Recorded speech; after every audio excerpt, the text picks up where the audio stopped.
Thanks again to attending one of the PlyGem YouTube videos. In this one, we're going to talk about the basic hand tools that you'll need to use to install vinyl siding. So these are critical parts of the job.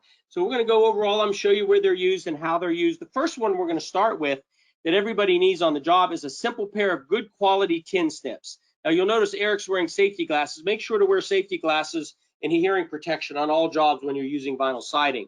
So that's the first one, is a tin snip, easy to attain. It's a very important part of the job. The next tool that we want to talk about is the SnapLock tool. This is a unique tool used only for vinyl siding, very available at distribution and retail places. And the main purpose for this is to lock and unlock siding that's on the wall so that you can repair damaged panels or make modifications. So very, very critical. The next one we want to show you is the SnapLock tool. Very unique to vinyl siding. You can see it's got a little lug in the part. You want to make sure, we'll show you how it works. One of the places you're going to use this is whenever you cut the nail hem off of the siding panel. And that's really two places on the wall.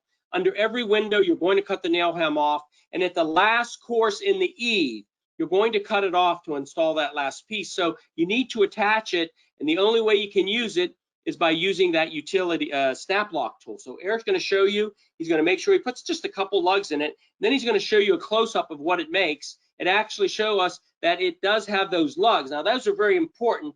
And again, now he's going to show you the accessory that has to be used. The utility trim, finish trim, some people call it, is critical. So you'd install that under the window or at the top of the eave, and then you'd push this panel with the lugs in. Now, notice that the panel moves very freely so that it can expand and contract. But watch Eric, you can see him, it's very strong attachment, just like a nail, so the panel won't come down.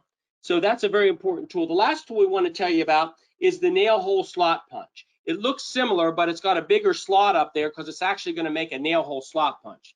This can be used in a couple situations. One of them is, here's a panel, and we maybe need to elongate those slots to hit a stud so we get a good firm attachment. So what he's actually going to do is take the nail hole slot punch, go across the two nail hems, and now you'll see as he shows you the panel that he actually elongated that slot so we can make sure we hit some solid wood.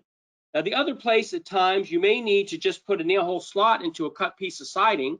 So he's going to put that piece up. So he's going to show you how this will actually make the slot similar to what's in a siding panel. And that way you can put a nail in there and the panel can still move. So again, you got your standard siding tools. We thank you for viewing our videos. Continue to look at YouTube for more helpful PlyGem vinyl siding videos.